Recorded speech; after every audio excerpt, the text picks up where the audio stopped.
Hey guys, my name is Nora Franch, and welcome to the podcast Grateful Blessed Mess, daily reflections for those in the 12 steps. I am a fellow 12-stepper and certified mindset coach, and I am here to introduce you to the value of mindset coaching in your 12-step journey. So if you feel like you are stuck in the steps, if you're slipping and sliding with your abstinence, mindset coaching may help you as it did me, and you can find me at CatholicMindsetCoaching.com. These episodes are meant to invite you in to consider the truths of 12-step wisdom and to join in the very real struggle of living them in action. I hope that it feels almost like a mini meeting, and I invite you to contribute your own share on the Grateful Blessedness Facebook group to keep the discussion going. My comments are based on my own experience, so feel free to take what you like and leave the rest. But my hope is to encourage you on your own daily 12-step journey. As they say, you cannot stay clean on yesterday's shower. So without further ado, let's begin.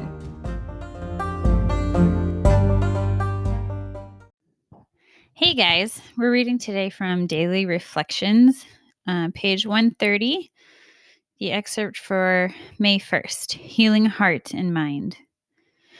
Admitted to God, to ourselves, and to another human being the exact nature of our wrongs. That's from the AA 12 and 12, page 55. Since it is true that God comes to me through people, I can see that by keeping people at a distance, I also keep God at a distance. God is nearer to me than I think, and I can experience him by loving people and allowing them to love me. But I can neither love nor be loved if I allow my secrets to get in the way. It's the side of myself that I refuse to look at that rules me. I must be willing to look at the dark side in order to heal my mind and heart, because that is the road to freedom. I must walk into darkness to find the light, and walk into fear to find peace. By revealing my secrets, and thereby ridding myself of guilt, I can actually change my thinking. By altering my thinking, I can change myself. My thoughts create my future. What I will be tomorrow is determined by what I think today. Okay, for those of you who've been listening since the beginning, you may be thinking that we are doing a repeat, and it is the same reading, but I guarantee you it's going to be an entirely different share. So here we go. Admitting to God, to ourselves, and to another human being the exact nature of our wrongs. And isn't that the cool thing about like big book meetings? And, you're reading the same 164 pages year after year, and you can read the same line, 2 days later, and you have a totally different share, or you have a totally different, realization in your head, or, you don't even remember having read that before. And you're like, I'm sure that wasn't in the book. And of course it was, because it hasn't changed in, 80 years. Anyway, so here we go. Healing the heart and the mind. There's something I asked someone once, how you start to heal. Like I was going to them for help. They were giving me advice, and she said, if you do, like, I really think that this is an area that you really need to start to heal in. And I was like, yeah, okay, great. And then I was like, well, how do you do that? How do you start to heal from anything? And she said, you share it with someone. Obviously with someone who can be trusted with that information and with your heart.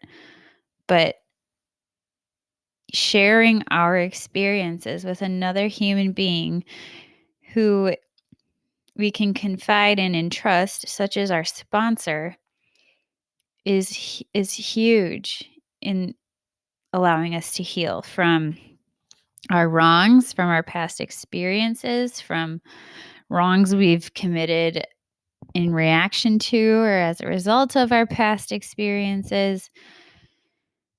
And the thing about step 5, when we share with another human being the exact nature of our wrongs, is that we aren't received with shame or condemnation. It's this beautiful receptivity of just the other person. And so it is a gift from the sponsee who is doing it to the sponsor. And then likewise, the gift of just the healingness of listening to another person's story and holding space for another person's pain and not judging or criticizing another person's character defects or stupid things we've done, because a sponsor has the humility to know that either they've done the same thing or that it very well could have been them.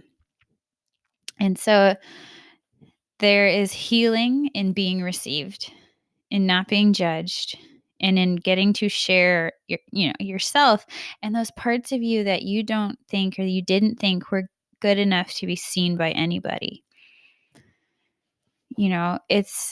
There's several phrases, what we resist persists. So whatever we don't like about ourselves that we don't want to look at, whatever wounds we have that we think are too ugly or too painful, it just festers in the dark.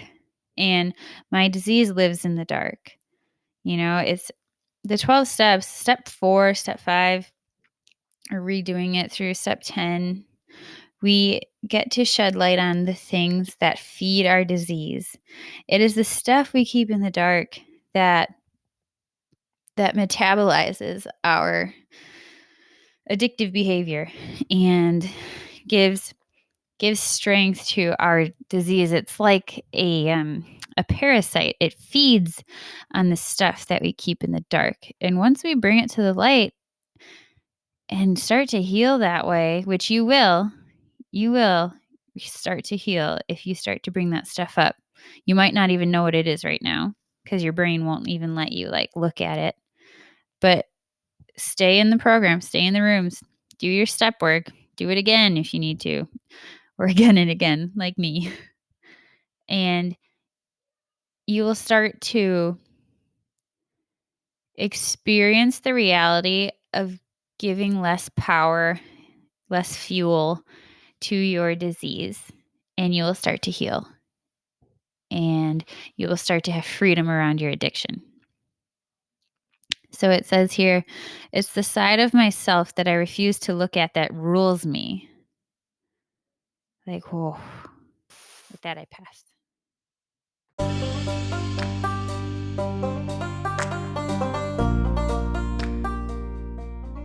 Thank you so much for listening to today's episode. If you feel that mindset coaching could help you on your 12-step journey, please feel free to reach out and find me at catholicmindsetcoaching.com. But more than that, it's important to me to give listeners like yourself a place where you do not need to feel alone on your 12-step journey. And for that reason, I've created a Facebook group. It's called Grateful Blessed Mess. And it's a place where listeners can go to add their own commentary on the share for the day, in addition to my own, and for us just to have a conversation or start a back and forth where people can find support in their 12-step journey. This is not a replacement for 12-step work. This is something outside of the 12 steps. It is simply something that has a heart for the 12 steps and those who are in it. And so, welcome. If you are here, chances are you may also be a bit of a mess. And I hope that you can learn to find some gratitude in the blessings that have come from your messes.